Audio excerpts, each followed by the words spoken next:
And just I want to say thank you very much for everybody for being here. It's really cool to see so many people from all over the world who are interested in this stuff. So the first thing I wanted to say was, well, we've been waiting. I've actually been talking to my spirit friends, and they asked, there's a number that are present here, and they asked that I introduce them. So I will probably forget some of them, and some of them you won't know, and some will be more familiar to people in the United States. But I have Steve Jobs, I have Thomas Jefferson, I have Hillary, who is a diva who watches the earth. I have Jesus. I have someone I've never had before who introduces himself as King Alphonse. I have Tobias, who is very familiar to me. He's what you might call my guide. And some others that you won't know. Their names are, I'll just introduce them, Robert, Vernon, so that you know that they're here. And there may be some whose names I have forgotten. So anyway, they're present, and I actually spend a couple hours a day, several hours a day in communication because they're my friends. Anytime I have an issue, I go to them or just to chat, and they're always available. So I'll tell you a little bit about how I got here. And to me, it's very natural now. It's just the way it is. And I am happy now because this is everything that I've always wanted all my life. And so that's the most important thing I think to say, is that I'm happy. But I wasn't always happy. And so my story starts back in Alaska, in a little village. I was born the 9th of my parents. Well, my mother had 15 children. My father died when I was young. She remarried and had 2 more. But my own parents had 13 children. I was the 9th one. I was, if you can imagine this, a little village in Alaska, maybe an 1,100 square foot house, 8 kids there, and my mother giving birth in the bedroom. This was what she did about once a year. And so anyway, I was, it's with a big family like that, you kind of get lost in the crowd.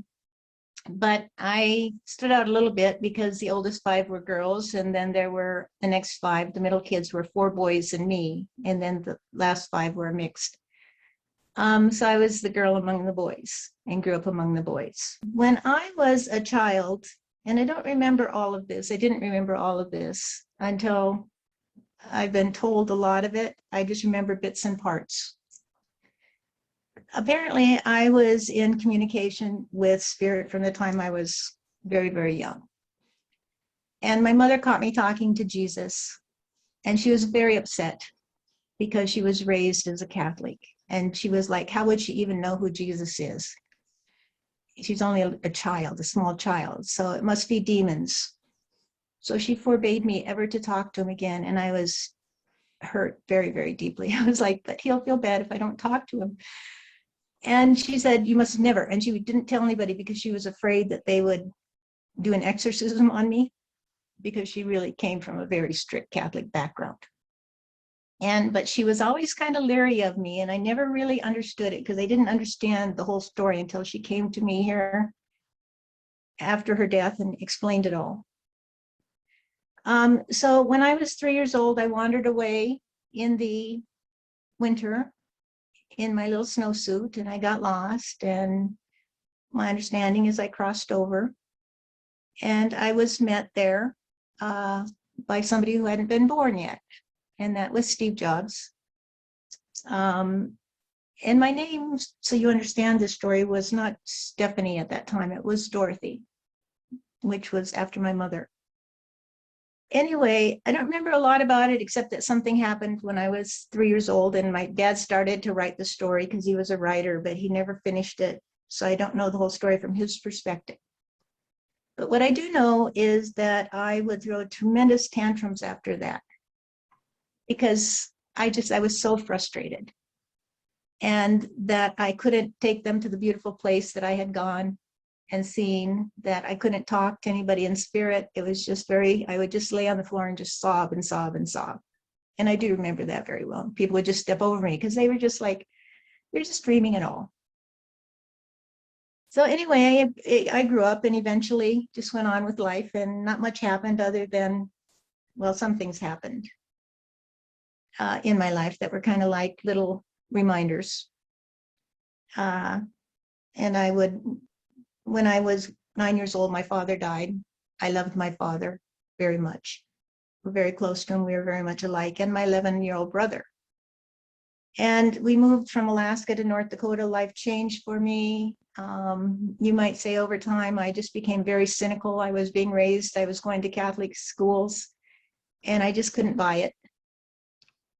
And so eventually I had many, many adventures because I just didn't fit in. I was the black sheep in the family. I felt like it. I had some really traumatic things happen to me as a teenager. And then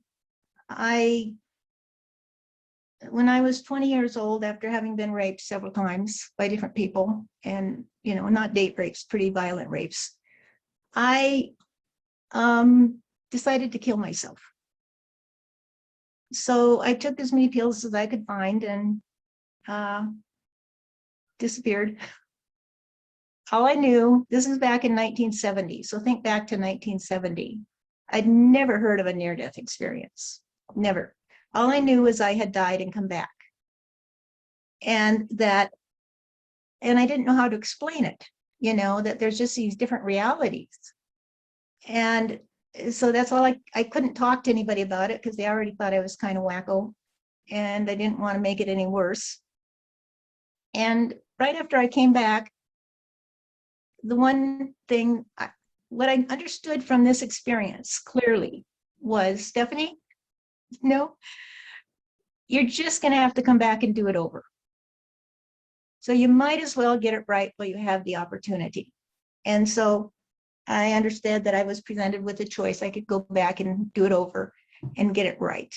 Or I could take I just have to go through it again. So I said, okay, I'm going back. I understand. I get a picture of what's ahead of me, so I'll do it. And so I never tried again because I always had that inner knowing that I had to get it right, or I just have to do it over. And so I changed my name to Stephanie after I came back. I couldn't explain to you then why. I can't explain to you now, but I couldn't explain to you then why I changed my name to Stephanie. But I did. It was the only name. I came back and I said, I'm changing my name to Stephanie, and that's it. And that's what happened. And I changed it legally, and I've been Stephanie since I was 20 years old. Well, I then got married, and life got better for me because I was married to somebody who loved me, and it just was an amazing thing that happened. I was only 20 when I got married, and it was a very amazing experience. And we were married and had children. And eventually, though, we got divorced, and I went back to Alaska, and I became a lawyer. So I worked as a lawyer for all these years. And I also started a school at some point for students that were falling through the cracks. So I was very industrious in my life. Plus, I was a single parent raising kids, and I had my hands full, as you can imagine. When I was 28 years old, or about 26, I started a study of karate. And it was just a whim. I was in law school at the time, and I wanted to get away from the law school, from babies, from diapers, from everything. And so just a couple times a week, I'd go across the street to the PE building and take this karate class, and I loved it, and I stuck with it, and strange things began to happen. I'm going to grab a Kleenex because my nose is just getting kind of runny here. And I would have things happen. I guess you would call it instant knowing. I called it the knowing. I would just know things. And if things would happen, like my kids would be hurt, just very, very dramatic things. Even instant manifestation things that were very unusual. And because of the way my family, which was very, very not into this, in fact, to them, I'm just crazy. And so these things would happen, and it would make me feel odd because it was like, how come other people aren't having these things happen to them? And then when I was 28 years old, I had an extremely profound experience. And I won't go into it in too much detail. I will just tell you that it happened during a very, very low point in my life. And because of the trauma that I had suffered when I was young, when I was a teenager, I couldn't even think about those things, or I would start to tremble because they were very, very painful. I was not able to tell anybody about the rapes. One of them was in a family setting, because I knew that they would come after me, that I would be destroyed even more than I was. And I was very fragile at the time. Anyway, what happened was a friend of mine said, I have to go visit my paraplegic brother before we can go out and have a few beers. I had just finished law school. And as we came, she said, he's very, very depressed. He was in a car accident, and he'll never know, it's like 18, he'll never know what it's like to fully be a man. So as we went to his door, I heard a voice say to me very clearly, all things flow to the good as the rivers flow to the sea. And we opened the door, and I split into 3 parts. That's the only way I can explain it. There was the body, which was not me.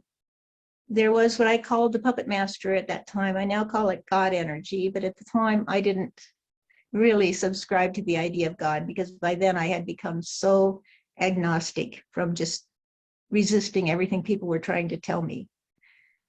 And the other part was the part I identified with, and I just think of it as the I, E-Y-E, the awareness. It was not in any place physically. It was aware, and during that period, I was downloaded with incredible information. And it lasted about 15 minutes as I watched the puppet master put the puppet through these actions. And during that time, this young man, when we came there, he'd raised his head, and I could see he'd been crying. He said, what do you want? And she said, well, we just came to talk to you. By the time we left, he was cracking up laughing. And it had nothing to do with me other than I had gotten out of the way, and this energy was using my body. And I was like, that was the most perfect performance I have ever observed. And nobody would even know it was a performance. They would just think it was me. And as we walked out of the room, the parts came back together. But I had felt so much love during that experience. And you have to understand, I was not raised with love. Nobody ever said, I love you. And I felt so much love. It's the kind of love that you experience in a near-death experience, but it was just overwhelming. And I also had all this knowledge. I knew we didn't die. I knew it. All this stuff came back to me. And it was just like, wow. And to me, it was like, this is so easy. It's like falling off a log. How come I was so stupid not to totally grasp all this? And I'm sure I knew it when I was younger, but I just had lost it. And so then I was still a lawyer, or I would just become a lawyer, and lots of things were going on in my life. And so I had these 2 worlds, and I couldn't seem to connect them. And when I would work hard at karate, this phenomena would increase, and it would kind of freak me out because it was so different than what other people seemed to be experiencing. They didn't understand it. And so I really had no one to talk to about it. So I would back off a bit, and then I'd want to come back. But it was always like these 2 worlds I was trying to fit together. So fast forward to I'm retiring.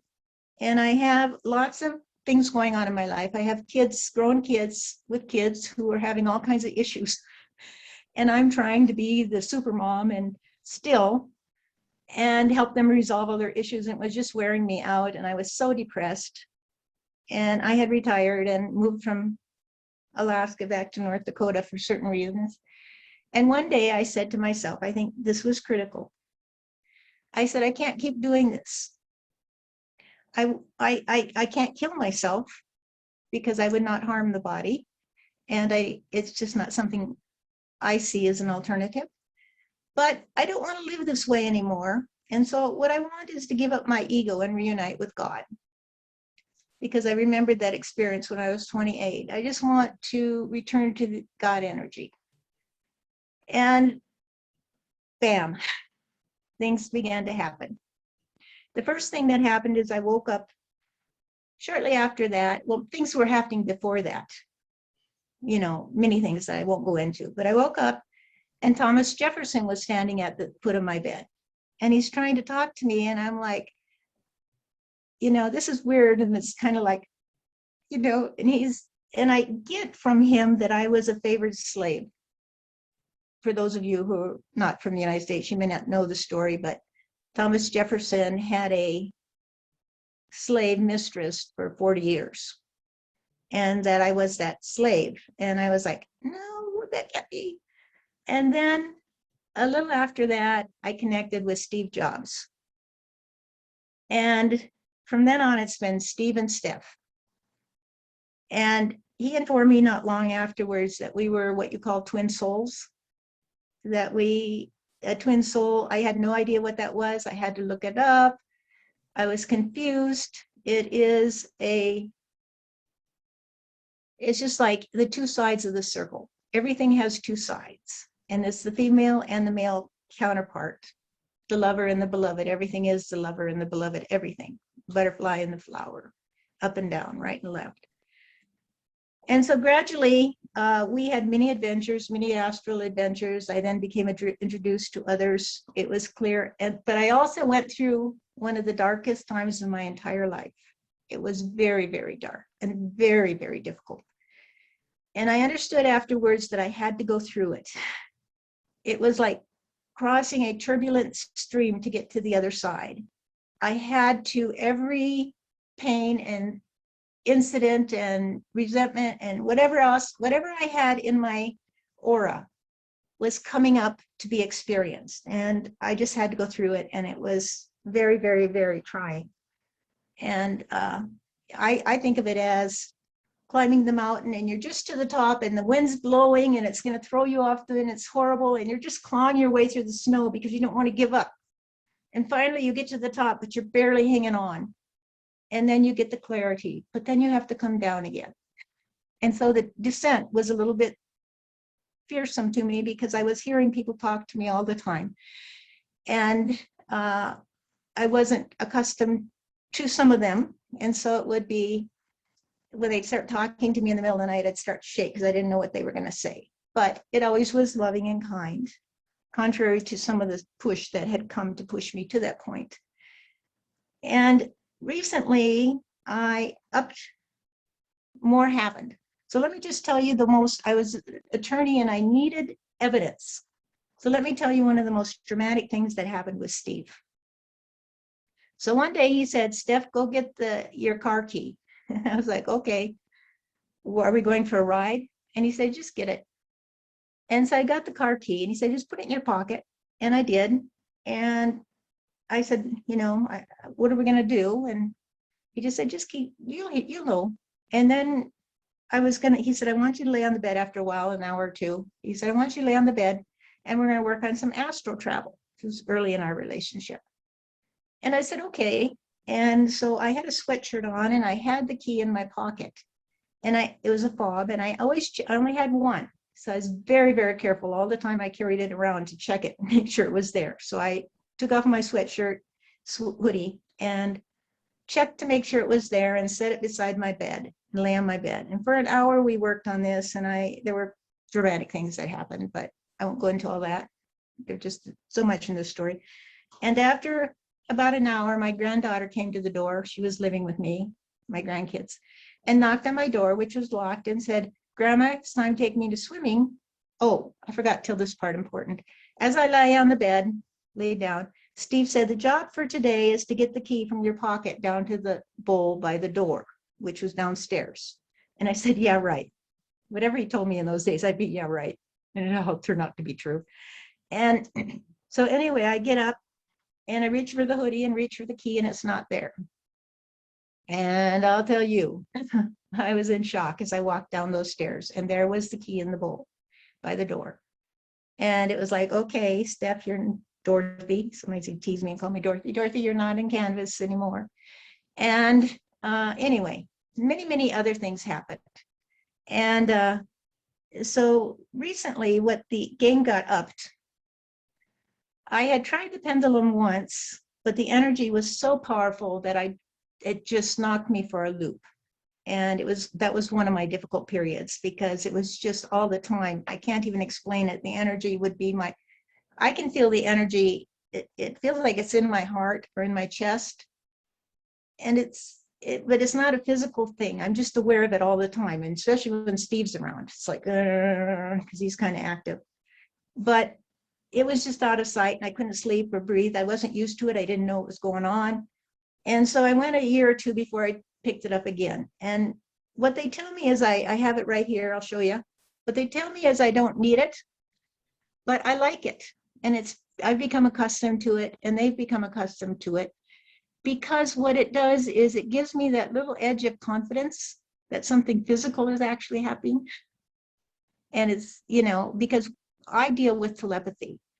And I will tell you that I did many, many medium sessions. Like after I connected with Steve, I had no intention of being a medium. That wasn't what I wasn't interested in it. Long, long ago, when I was having all the phenomena, the manifestation and stuff, I read something that said, don't be distracted by the phenomena. The important thing is the soul's journey, seeking wisdom, coming home, whatever. And I said, okay, I'm not going to be distracted by the phenomena. It's not about the phenomena for me. It's about my personal journey to reunite with God and etc. So that's what it always was for me. Was never about being showy. It was never about, all this physical stuff.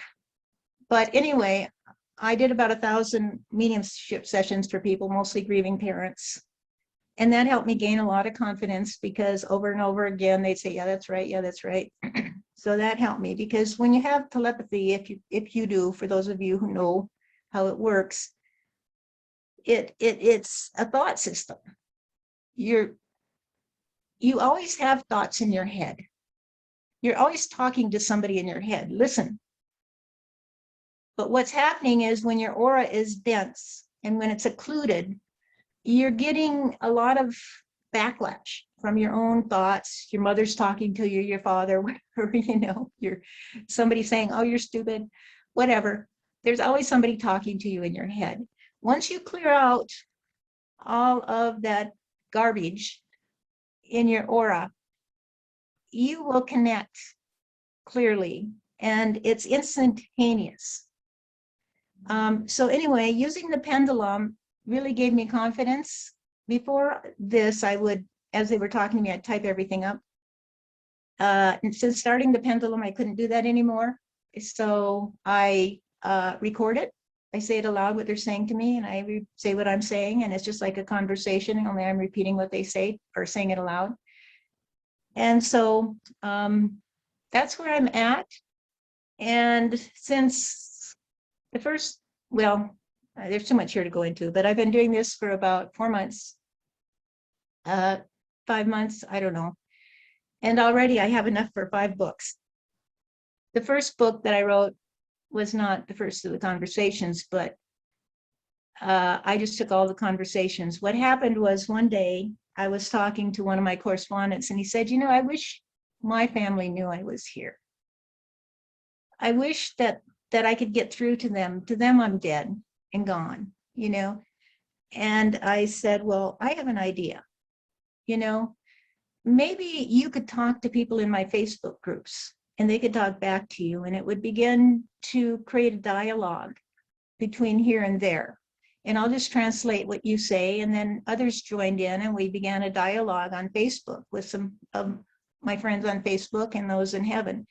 And so those dialogues are what are contained in the first book, and they covered about 3 weeks in May, I think, and we wrote the book.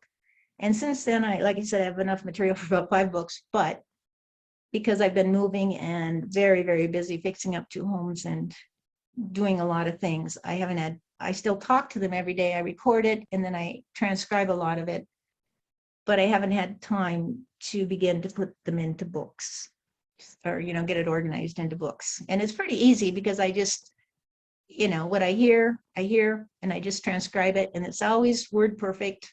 I don't have to make any changes or anything to what I'm told. It's always amazingly clear and profound, or not. Sometimes we just chit chat. And Steve's funny thing right now is that he's a poet. And so everything's a poet. And I'm like, oh my God, it's going to rhyme everything. So that is my story. And it's now 4:30. And I think we're supposed to take questions. And I really want to address what you want.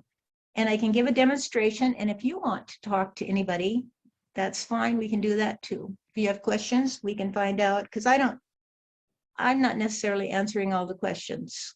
I just have put my experiences into 2 books so far. The first one was my connection with Steve. It's no longer available because it just ended up being so personal and strange, but it was the first 6 weeks of my connection with Steve, called No Off Buttons. And the second one is this book, which is the one I told you about, all the dialogues, The Circle of Love. It's on Amazon. Stephanie, do you find you use the pendulum to sort of validate what you're hearing from spirit? No, I like to say it gives me confidence, but they talk to me. Steve talks to me a lot. Others do too. At any point, or oftentimes when I'm resting or in bed in the middle of the night, we have long conversations. They wake me up.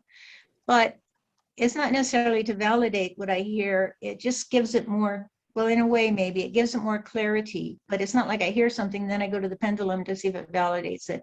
It's simultaneous. Right, because the pendulum is a lot more tedious, I would imagine, and slower to get information. So I just kind of wondered how you use the pendulum in relation to the clairaudience that you have. So, Okay, I don't know if I call it clairaudience, I call it telepathy, but whatever. I don't use, one of the things about me is that everything's open. I don't try to assume anything, but I can do a demonstration for you if you would like. Yeah, that would be great. Okay, I'm going to move this a little bit so I can get it where we can show the pendulum. Sometimes it doesn't spell much out, but it goes around in a circle like this to tell me if I've got it right. Could you demonstrate if I get it wrong, please, how it works? Do you see it going the other way? Mm-hmm. But it doesn't usually go that far because the minute that I get it wrong, I'll know. Plus, it will just stop. Okay, who is here talking? Steve is here. I am hoping to convince some of you that all you have heard here today is a good rendition of the adventures that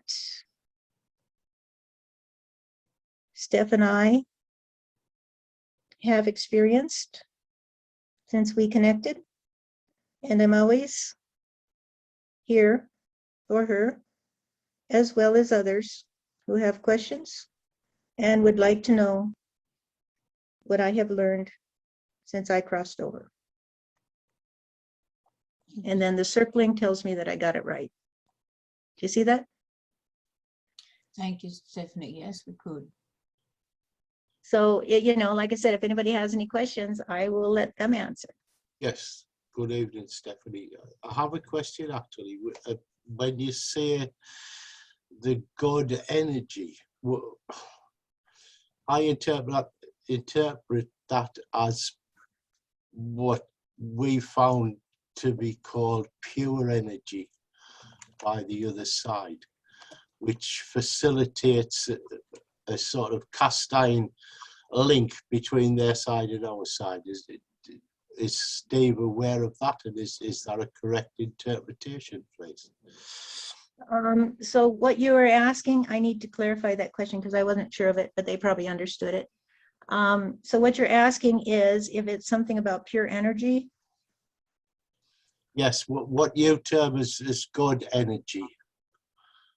Well, let me just see what they say, because even if I don't understand the question, they will.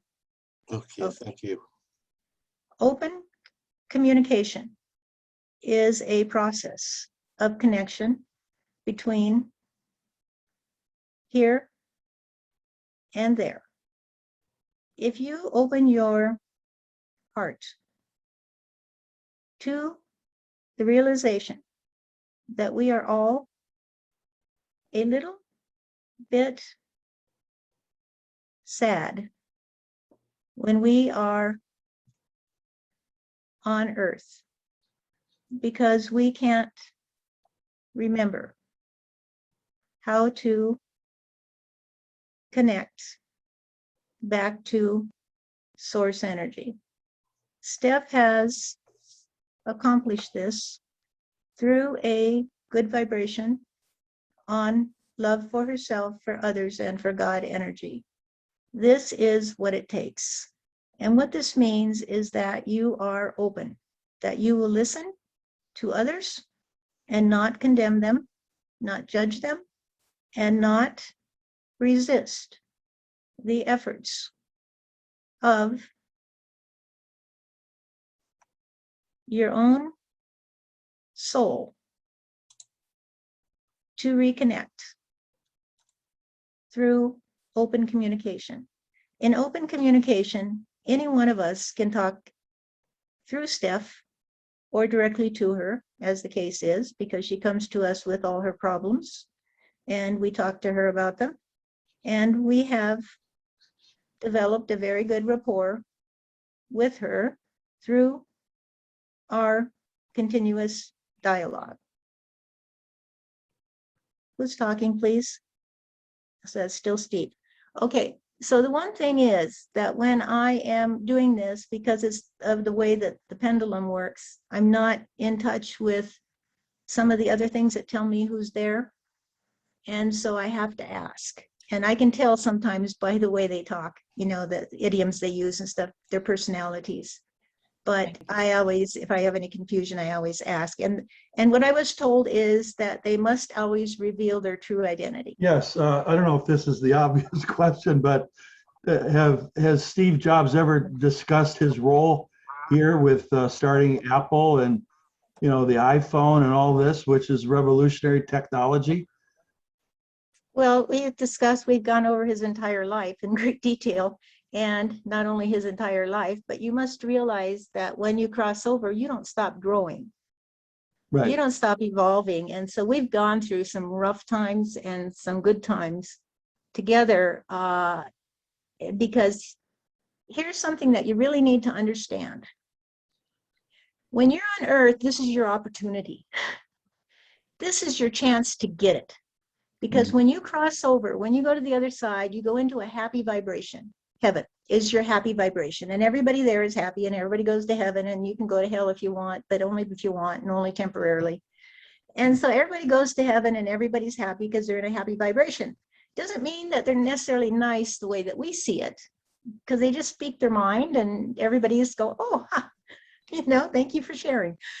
And they don't take it personally. So everybody's in a happy vibration there. But they don't have the opportunity to grow. So through these dialogues, what's really, really important, and they've told me this, is that when we talk to you and we talk to people there, it reminds us of our issues. And we all here understand that when we go back to Earth, we're going to pick up, like I was telling you before when I had that near-death experience, we're going to pick it up where we left off. We're going to have the same issues that we need to deal with because we can't deal with them here. And so through these dialogues, we're beginning to, because here we're happy all the time. So nothing matters. We already know we're eternal. We know we're eternal beings. We know we're going to go to heaven no matter what. You know, so there's really no incentive here. There's nothing to feed off of. But the importance of Earth is that you get to be, they call it sad and happy. Sad can involve any kind of feeling on Earth that you interpret as unpleasant. Happy is just happy. So, you know, I told you when we began that I'm happy now. I am happy because I've come to understand how to take the ride. When I'm sad, or something goes wrong, or as you would call it, or whatever, and I'm frustrated, I go, oh, I'm doing frustration today. Oh, I'm doing anger today. Oh, I'm doing, and it usually lasts about 3 seconds because I'm so good at it now. And then I'm back to balance. But on that side, they don't have the opportunity. So some of them are actually kind of worried about coming back to earth. If you could have worry when you're happy, because they're going to have to face the same issues. And some of them came out of some pretty unhappy lives. Steve, for instance, I can't tell you his whole story here, but let me tell you, his story is very dramatic. So to me, he talks about his life, his issues, everything from the time he was a baby. Plus, we talk about his past lives. We have past life experiences together. But as far as saying, this is the next technological advance or any of that, it's like, no. Because what they have explained to me is that, why do you need it when you can do this? I don't know if I got the answer. Is any of this dialogue or conversation written down in a book? All of it is recorded. No, I mean, is there anything available that we could read? About which part? Well, the part that you're talking about with Steve Jobs. Well, it's in the material that's going to come out in a book. Some of it is included in the book I showed you. Very little of it. It's just more of Steve's ongoing issues because we're talking. It's his afterlife issues. The only one But- I'm seeing on Amazon is A Circle of Love. Yeah, That that's the one. dialogues. So the stuff where we have a book planned. It's called Steve's Story. Okay. And it's basically covers it. And something very, very dramatic happened to Steve when he was 19 years old that affected his entire life. And it not only affected his entire life, but affected his afterlife. And that's what's important to know, is that what happens in this world, if we don't resolve these issues, which he didn't, you're going to take them with you into the afterlife. And let me tell you something, what we've been going through with Steve recently is he has been devastated by all the books written about him, about what an asshole he was. It cut him to the core. Mm. And he didn't even want to think about earth anymore. He wanted to stay on what we call hearth. Hearth is between heaven and earth. It's where we meet. It's where even they talk from, because it allows us to connect. So it's a little bit, bring your vibration up and they bring theirs down and we connect there. And it's kind of like an astral place too. You can go there and experience life together. And then you can work on these issues. The difference in hearth is that when you're on hearth, you're still not really dealing with the issues, because as they say, they have this little certain language that they use that I've become accustomed to. When you lop off your toes in heaven, they just grow back. When you lop off your toes in earth, you got a problem.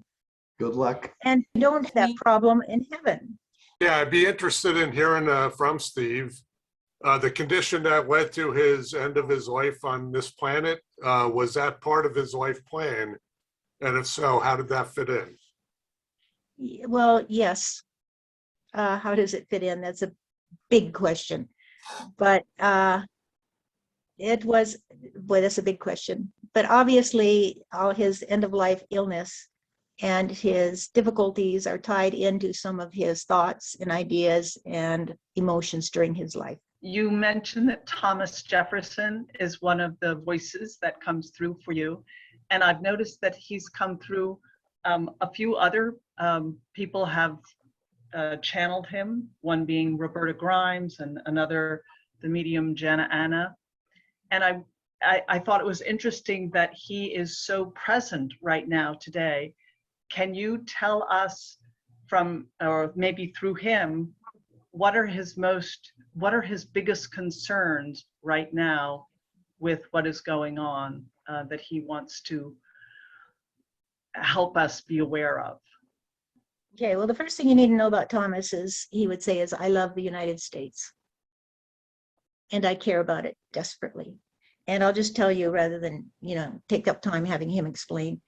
He's quite prominent in the Circle of Love book that's been published. He comes through with some long discussion about his life, what it was like to live then, what was going on in the country, what it was for him, what it was to be in a connection with Sally Hemings. He goes on quite at length. But one thing that really was disturbing to him, and I'll just come out and tell you frankly, is the last president. He could not believe it. It was like a shock to him that we would elect a white supremacist 200 years after having all this discussion about slavery. And the issue of slavery and equality of life for everyone is top of his list.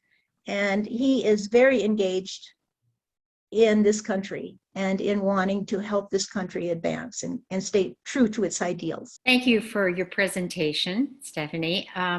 There's so much pressure, I say, on us as humans on Earth now, not to have emotions, not to be expressed, for us all to fit in one little mold.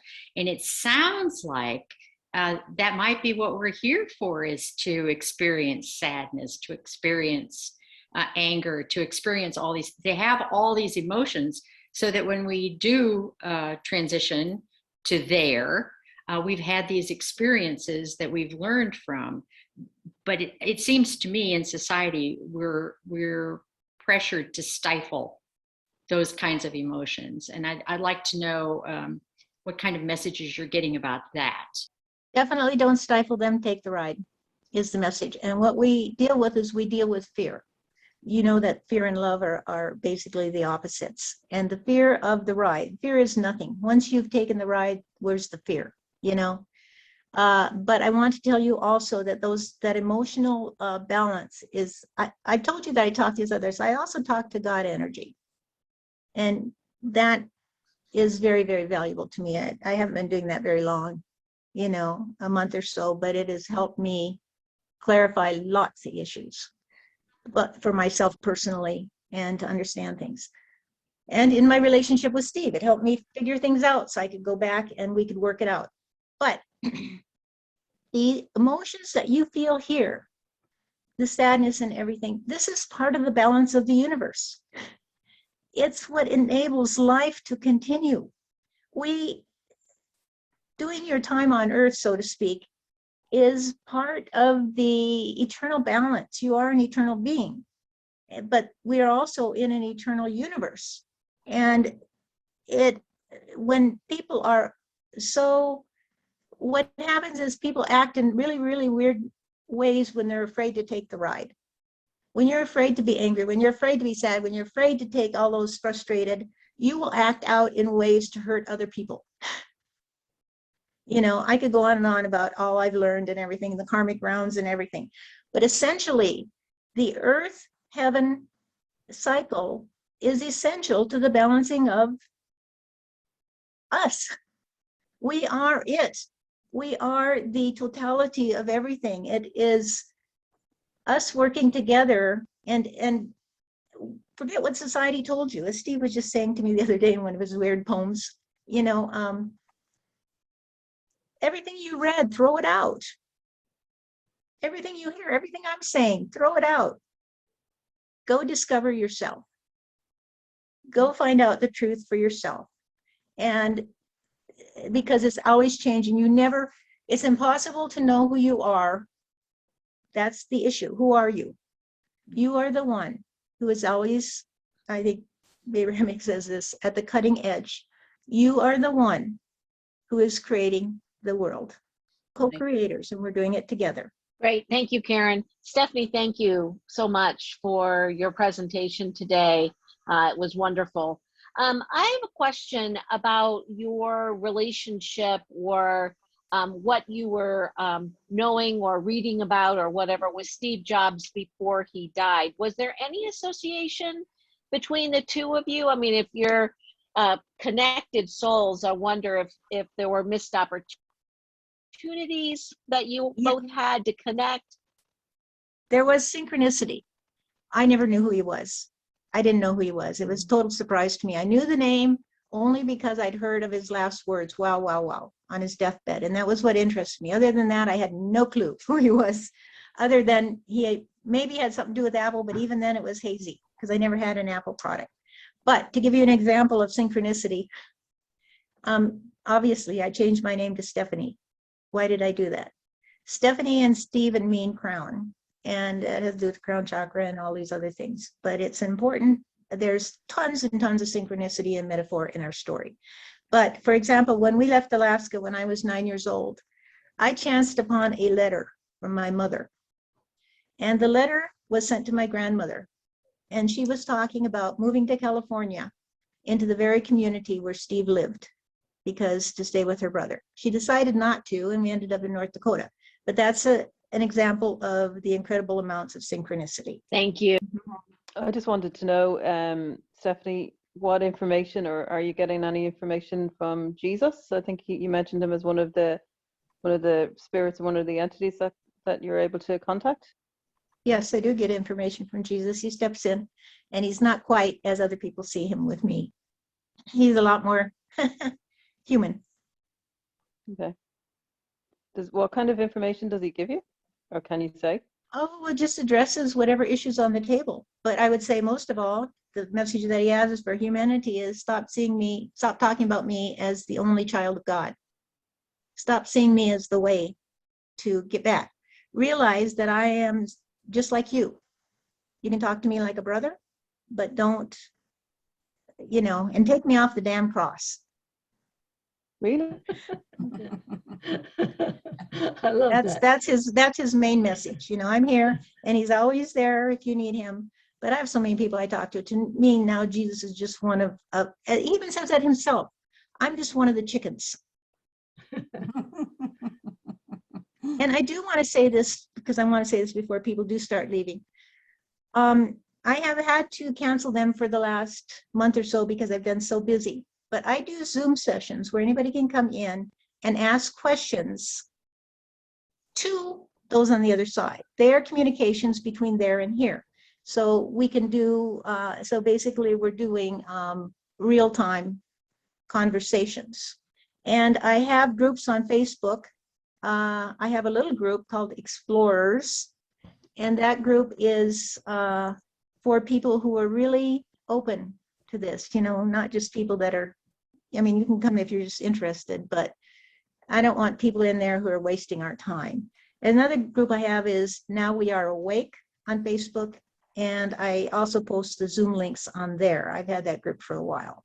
Yes, but thank you. Stephanie, it's a question of, I guess, clarification, and maybe it's obvious, maybe I'm a little slow. When you use the pendulum, does that seem to function more like a catalyst or something?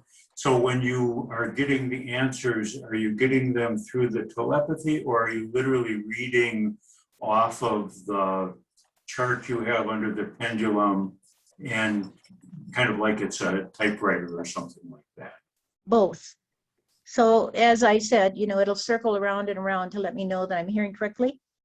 If it's something that's difficult, they may have to spell it out. Names, it's like sometimes you're going to spell it out for me because, if it's an unfamiliar name, like King Alphonse that supposedly is here today, I've never heard from him before. I made them spell that out for me. And when also, if I'm not getting it, so sometimes my mind will want to race ahead. Somebody will say something like, and you just supply a phrase and they'll stop me dead in the tracks with the pendulum. And then they will say, nope, spell it out. And they will start to spell it out, and then I'll get it and we'll move on. So it works as a break to stop me if I get it wrong. It makes sure that I get everything letter perfect, because if I don't get it right, it will stop me. Sometimes with some correspondence, it is a little slower and they have to spell everything out because we're not as familiar.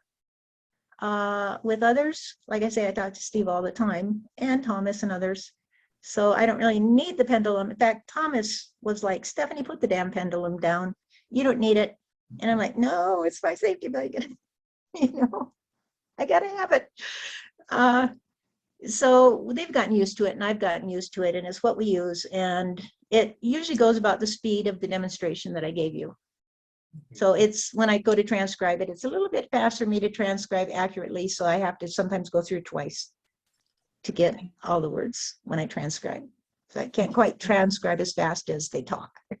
Thank you, usually. Stephanie. Well, I would like to ask a first question, Stephanie. First of all, what advice do your communicators give to all of our people who want to be able to communicate directly? All right, I'll tell you straight up. Love yourself, love others, and love God energy. And our definition of love in action is to listen, and to hear and be heard, to see and be seen. So that means when you're talking to somebody, you listen. You don't, you've been in conversations where somebody says something and everybody goes, oh, when that happened to me, and everybody wants to make it about them. Make it about the person you're talking to. Listen to them, see them, and you will begin to open to the love. I'm an artist and I draw. And I'll tell you what, I've never drawn a face I didn't love. When you start drawing a face, you just get so immersed in the beauty of it. There is beauty all around us. Open yourself to the beauty. And that would be my first advice. And then begin to forget what everybody's told you. I don't listen to what anybody tells me about mediumship or anything like that, because I'm like, why should I? I'll just talk to people one-on-one, hear what they have to say, see them in all their beauty. And little by little, your trust in communication will become trust in spirit communication. But you're closed off when you sit in judgment on others and on yourself. I do have a personal question, and I feel I'm being encouraged. Ask it. I've seemed to have a contact a little while ago, maybe since 2-3 weeks, that calls himself my doctor, and is encouraging me to start studying the physical body, and I know it's going to extend into ethereal body and so on. And I've been asking for a little bit of proof. And then I start, as I call it, sit in my skeleton, where I imagine, and start to see the skeletal structure of us. It just brings me such great joy. And I wake up every day happy. So, but I feel like, is that my imagination? Is that really happening? And who the heck is calling himself my doctor, and why? I don't know if you have an answer or any insight. Well, I can ask them. Would you like me to ask them? Sure. Okay, and so it's Gabrielle. Yes. Gabrielle has a question about her doctor and the contact. I get an energy here. Robert says that her energy is expanding, and there is a tendency when your energy expands to begin to receive messages that come from a variety of sources. And if you will pay attention, you will begin to notice that there is a specific calling card from each correspondent. What do we mean by a calling card? What I am talking about here is that if you are in open communication with someone, they will begin to respond to your requests for communication by leaving you a calling card. And what that will feel like is a little tweak inside of you that will cause you to say, oh, so-and-so is trying to communicate with me. And then you will go find a place to sit quietly and engage in conversation. This may seem a little strange to you at first, but after a while you would become accustomed to it. If I were trying to connect with you, for example, I would say to you, I'm hearing I am Tobias. So what is this? Trust on what you hear, Steph. I am trying to talk to her as well as Robert. If she will listen to the voices that come to her, she will begin to recognize that they have a different tone and a different manner of speech. For example, right now, I interrupted Robert in order to demonstrate to you that different individuals can use the same line of connection to connect with you. So if you would please continue with your experimentation with soul communication, and we will be here to help you. We have your name now, and we will assist you as we are able. Yeah, Stephanie, just wondering, from all your contacts, have you heard anything about the why behind the COVID virus and what we need to be doing to get through this? I'll just tell you frankly, I asked them the other day, especially when the Delta variant came out, has been so around, that people have to find a way to die. It's as simple as that. And they're going to find it. They're going to find a way to die.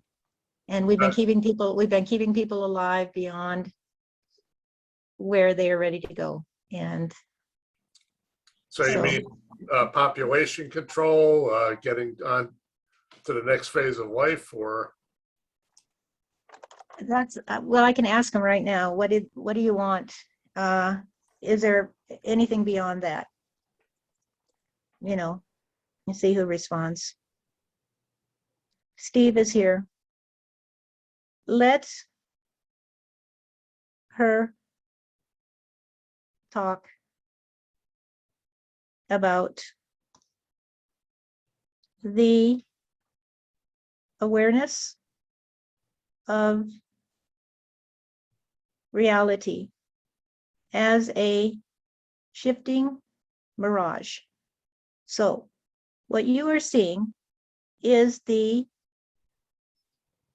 present population reaching out for a new option in order to transition into spirit, because they have been deprived of some of the common and more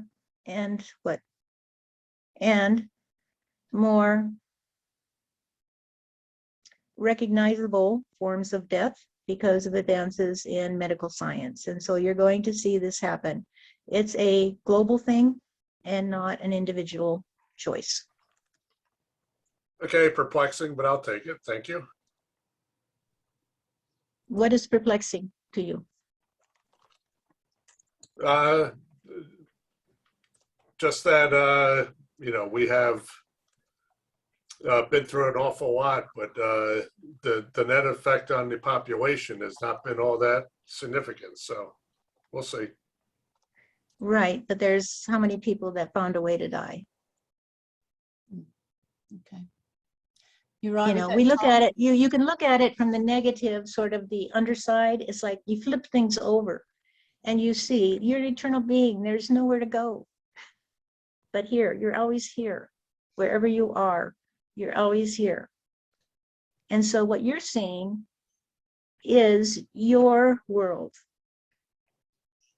You need to talk to those people about what's going on with them. I want to ask a question, but I'm just so blown away by every single answer and so excited about the things you've expressed. So thank you. I am not any kind of, you know, medium, anything. But I just have felt, I asked my father, who's crossed over, if I felt that he had advanced actually on the other side.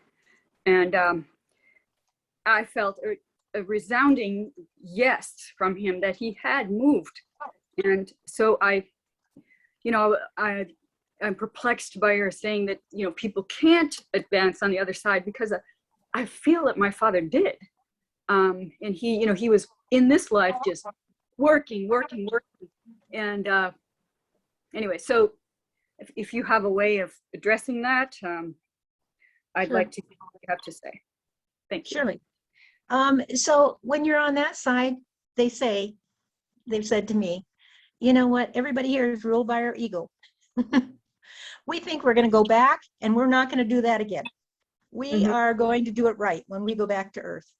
And then we realize when you go into the Earth vibration, there is so much there that sucks you in that it's very, very difficult, no matter what your intentions are. I don't think there's anybody in this room who didn't come here with the best of intentions to do incredible things with their life and to be a light in the world. I don't think there's anybody in this room that didn't come in with the intention to hold on to that light and look at your life and ask you if you feel like you've succeeded in doing that.